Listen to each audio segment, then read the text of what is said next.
आपके लिए लेके आई हूँ कक्षा 12 इतिहास चैप्टर नंबर 3 बंधुत्व जाति और वर्ग का वीडियो पार्ट 4।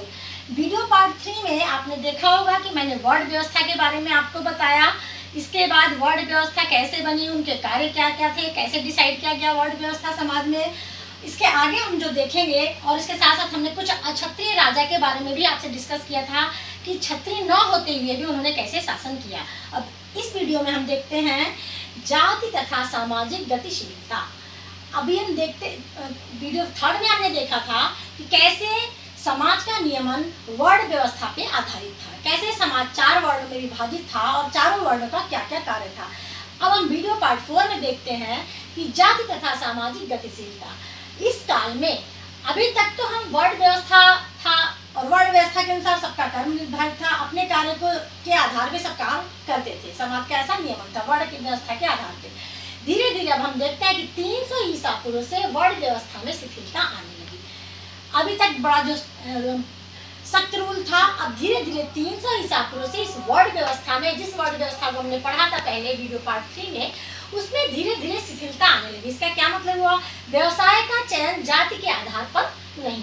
अब पहले क्या था कि हम जिस जाति में थे, हमने ये भी आपको बताया था कि कैसे वर्ण व्यवस्था जाति में परिवर्तित हुई। तो पहले क्या था कि जिस जाति का जो कार्य निर्धारित था वो कार्य वो करते थे, लेकिन अब हम 300 ईसा पूर्व के बाद से देखते हैं कि व्यवसाय का चयन जाति के आधार पर नहीं, धीरे धीरे व्यवसाय का चयन अब जाति से परे भी होने लगा। देखिए इसके साक्ष्य है बौद्ध ग्रंथों में वैश्यों द्वारा शिल्पी, माली, रसोइये, दर्जी का व्यवसाय भी अपनाया गया। अब देखिए कि बौद्ध ग्रंथों में हालांकि वैश्यों का क्या कार्य था? व्यवसाय था। मुख्य रूप से इनका कार्य क्या था?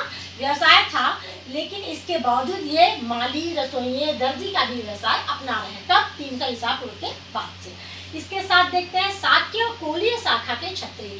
शाक्य और कोलीय शाखा के जो क्षत्रिय हैं वो क्षत्रिय हैं। आपको पता है कि क्षत्रियों का कार्य हमने बताया था आपको वीडियो पार्ट 3 में, युद्ध करना, यज्ञ करवाना, वेद पढ़ना और इसके साथ साथ लोगों की रक्षा करना। लेकिन अब हम देख रहे हैं कि शाक्य व कोलीय शाखा के क्षत्रिय द्वारा कृषि कार्य किया गया, यानी वो जो कार्य उनको निर्धारित किया गया था वर्ण व्यवस्था में, उससे हट के वो कार्य कर रहे हैं कृषि कार्य, जो कि वैश्यों का कार्य था। आगे भी देखते हैं हम जातक ग्रंथों में एक ब्राह्मण किसान का उल्लेख होता है। देखिए यहाँ पे ध्यान देने वाली बात है कि जातक ग्रंथों में एक ब्राह्मण, आपको पता है कि ब्राह्मण का कार्य था वेद पढ़ना, यज्ञ करवाना, पठन पाठन करना, पूजा पाठ करना, लेकिन इस जातक ग्रंथ में हमें ब्राह्मण किसान का उल्लेख मिलता है। तो इन चीजों को देख के हमें अब ये लगने लगा, 300 ईसा बता सकते हैं, ये हमें इसका ऐसे साक्ष्य मिल रहे हैं। तो धीरे धीरे ऐसा पता चल रहा है कि अब व्यवसाय का चयन, यानी 300 ईसा पूर्व के बाद व्यवसाय का चयन आवश्यकता अनुसार लोग करने लगे। अभी तक जो उनकी जाति को दिया गया था, जो कार्य निर्धारित किया गया था, वो कार्य वो करते थे, लेकिन 300 ईसा पूर्व के बाद अब धीरे धीरे इसमें शिथिलता आने लगी और अब व्यवसाय का चयन आवश्यकता अनुसार, जैसे इंसान की जैसी आवश्यकता पड़ती थी उस तरह वो अपने व्यवसाय को चुनने लगे। हाँ, तो इस प्रकार देखिए कि अब देखिए ब्राह्मणी सिद्धांत में वर्णों की संख्या क्या थी? पहले 4 थी। क्या बताई गई थी? वर्णों की संख्या 4। अब लेकिन जातियों की कोई निश्चित संख्या नहीं बताई गई, जातियां बहुत ढेर सारी थी। किसी भी प्राचीन प्रथा में परिवर्तित कर देने से, उसको परिवर्तन कर देने से या किसी विशेष प्रथा को अपना लेने से कुछ नई उपजातियों का जन्म हुआ। तो जो भी परंपराएं चल रही थी, जो भी प्रथाएं चल रही थी, उनसे हटके कार्य जो करने लगे उन लोग उपजातियों में वर्गीकृत कर दिया गया। ये देखते हैं कि ब्राह्मणी व्यवस्था में जब नए इन चारों वर्णों में कुछ नए समुदायों को डालना कठिन लगता था, जब उन्हें कठिन महसूस हुआ, ब्राह्मणी व्यवस्था में नए समुदाय को जातियों में वर्गीकृत कर दिया। तब उन्होंने इन नए समुदायों को कहाँ वर्गीकृत कर दिया? जातियों में वर्गीकृत कर दिया। जब 4 वर्णों में कुछ समुदायों को, कुछ लोगों को, जब उन्हें बार बार अलग अलग व्यवसाय अपनाने लगे, तो ऐसे लोगों को जब 4 वर्णों में समाहित करना ब्राह्मणी व्यवस्था में कठिन हुआ, तो वो लोगों को उन्होंने जातियों में वर्गीकृत कर दिया। 4 वर्णों के बाद एक ऐसी अलग व्यवस्था भी हम देखते हैं। ऐसे समुदाय जिन पर ब्राह्मणी विचारों का प्रभाव नहीं था, वे वर्ण व्यवस्था के दायरे से बाहर थे।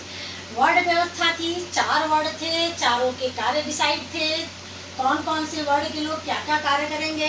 लेकिन कुछ ऐसे लोग भी थे, कुछ ऐसा समुदाय भी था जो इनके ब्राह्मणी विचारधारा से बिल्कुल प्रभावित नहीं था, उनकी दुनिया कुछ अलग थी। ऐसे समुदाय को असभ्य, विचित्र या पशुवत कहा गया ब्राह्मण ग्रंथों में, जो इनके ब्राह्मणी विचारों से बिल्कुल अलग थे। उन्हें क्या कहा गया? असभ्य, विचित्र या पशु। इसी तरह वन प्रांत में जो कुछ रहते थे उन लोगों को निषाद कहा गया, जिनके आजीविका का साधन कंदमूल, फल शिकार करना, वनों के पेड़ की लकड़ियों को बेचना उनकी आजीविका का साधन था। तो वन प्रांत के लोगों को निषाद कहा गया है। अब यही निषाद, एकलव्य भी एक निषाद था, महाभारत में इसका जिक्र आता है, ध्रुवाचार्य और एकलव्य के। कुछ अन्य लोग भी थे जिनको म्लेच्छ कहा गया ब्राह्मणी ग्रंथों में। इनको ब्राह्मणी ग्रंथों में इन्हें वर्ण व्यवस्था को मानने वाले लोग बड़े ही हेय दृष्टि से देखते थे। इनको म्लेच्छ कहा गया। ग्रंथों में मिलता है, कथाओं में ऐसा मिलता है कि दोनों ही वर्गों के लोग जो ब्राह्मणी विचारधारा को मानते थे उससे प्रभावित थे, और जो ब्राह्मणी विचारधारा से प्रभावित नहीं थे, दोनों वर्गों में विचारों और मतों का आदान प्रदान होता रहता था। एक और चीज हम देखते हैं इसमें, अस्पृश्य जातियां, उनके बारे में डिटेल से भी हम बात करते हैं। हाँ, तो चारों वर्णों से अलग कुछ देखे आप लोग वैसे समुदाय जो वर्ण व्यवस्था के दायरे से अलग थे, जो वर्ण व्यवस्था में जो नियम जो स्थापित किए गए थे उन नियमों का उनके ऊपर प्रभाव नहीं था। इसी तरह कुछ देखते हैं, समाज के कुछ वर्गों को अस्पृश्य व अछूत कहा गया। अस्पृश्य व अछूत कहा गया। जो समाज के पवित्र कार्य थे, जो पुनीत कार्य थे, उन कार्यों में इनका संलग्न होना बुरा माना जाता था।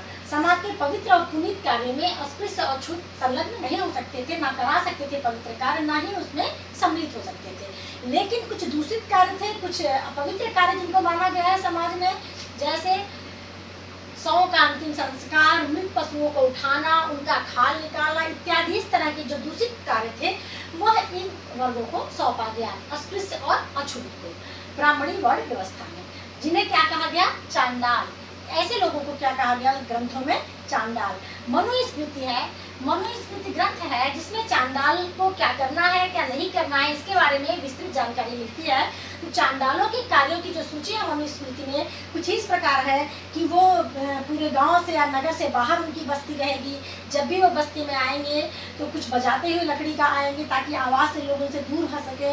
वो वेद पाठ नहीं पढ़ सकते। यदि वो कोई वेद मंत्र सुन भी लिए भूल से, दूर से कहीं आवाज़ भी उनके कानों में चली गई तो शीशा पिघला के उनके कानों में डाल दिया जाता था। इस तरह बड़े ही अमानवीय व्यवहार इन वर्गों के साथ किया जाता था, जो कि अब समाज में ऐसा कुछ नहीं है। ये हम जो भी बता रहे हैं आपके 600 ईसा पूर्व 600 ईस्वी की बात को यहाँ पे चर्चा हम कर रहे हैं। लेकिन कैसे कैसे वर्ण व्यवस्था बदलती गई, जाति व्यवस्था में कैसे परिवर्तित हुई, क्या क्या किया गया, इन वर्णों से परे कौन से लोग थे जिन पे वर्ण व्यवस्था का प्रभाव नहीं पड़ा, और वर्ण व्यवस्था में सबसे नीचे जिनको समझा गया अस्पृश्य, चांडाल, अछूत, निषाद, इनके बारे में भी मैंने आपको बताया। अभी हमने देखा था कि वर्ण व्यवस्था में ब्राह्मण, क्षत्रिय, वैश्य और शूद्र थे। तो समाज में जो उनकी प्रतिष्ठा थी सबसे ऊपर ब्राह्मण, क्षत्रिय, फिर वैश्य, फिर शूद्र। लेकिन धीरे धीरे समय परिवर्तित हो रहा है और धीरे धीरे समाज में लोगों का कुछ और रुझान हो रहा है। उनकी प्रतिष्ठा किसी और वजह से भी आगे बढ़ रही है, जैसे संसाधन व प्रतिष्ठा। और यहाँ पे हम देखते हैं कि समाज में जैसे जैसे जो व्यक्ति जितना संपन्न होने लगा, आर्थिक संपन्नता उसकी बढ़ने लगी, उसी तरह समाज में वो अपनी पैठ बनाने लगा, समाज में वो ऑनर पाने लगा, इज्जत पाने लगा, सम्मान के पात्र होने लगे। देखिए, समाज में स्थान आर्थिक संपन्नता पर निर्भर होने लगी। वर्ण व्यवस्था जो था वो तो था ही, लेकिन अब परिवर्तन आ रहा है, समाज बदल रहा है। धीरे धीरे आर्थिक संपन्नता भी बहुत मायने रखने लगी समाज में। जिस व्यक्ति के पास आर्थिक संपन्नता ज़्यादा है, ज़्यादा धनी है, समृद्धिशाली है, उसका समाज में सम्मान होने लगा। जैसे भूमिहीन, कृषक, मजदूर, शिकारी, पशुपालक, वणिक, राजा आदि, जिनके पास भी ये कोई भी वर्ग हो, कोई भी हो, यदि इनके पास आर्थिक संपन्नता है, इनके पास धन है, पैसा है, तो ये सम्मान के पात्र माने जाने लगे। समाज में इनका सम्मान होने लगा। आर्थिक नियंत्रण में वृद्धि के साथ साथ ही सामाजिक स्थिति में वृद्धि हो गई। जैसे जैसे आर्थिक नियंत्रण बढ़ता गया, उनका धन बढ़ता गया, उनकी संपत्ति बढ़ती गई, वो समृद्धशाली होते गए, वैसे वैसे समाज में उनकी स्थिति भी बढ़ती गई, उनका ओहदा भी बढ़ता गया, उनका सम्मान भी बढ़ने लगा। अब ये तो अलग हो गया। अब हम देखते हैं कि स्त्रियों का क्या संपत्ति पे अधिकार था। स्त्री पुरुष में जो संपत्ति था उसमें कुछ भिन्नता थी। तो हम यहाँ देखते हैं कि भिन्न भिन्न अधिकार थे संपत्ति पर। स्त्री और पुरुष के भिन्न भिन्न अधिकार थे।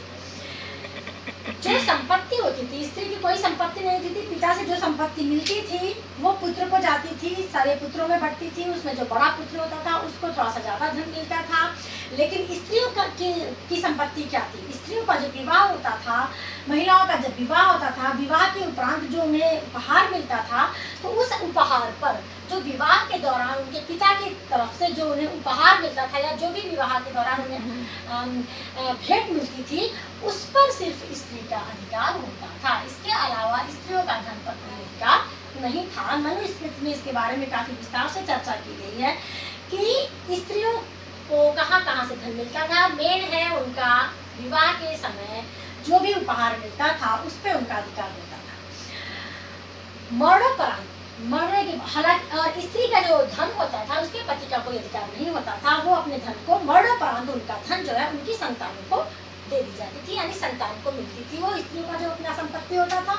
लेकिन कहीं कहीं राजघरानों में रानियों का कुछ अपना संपत्ति होता था, विवाह के उपहार के अलावा भी।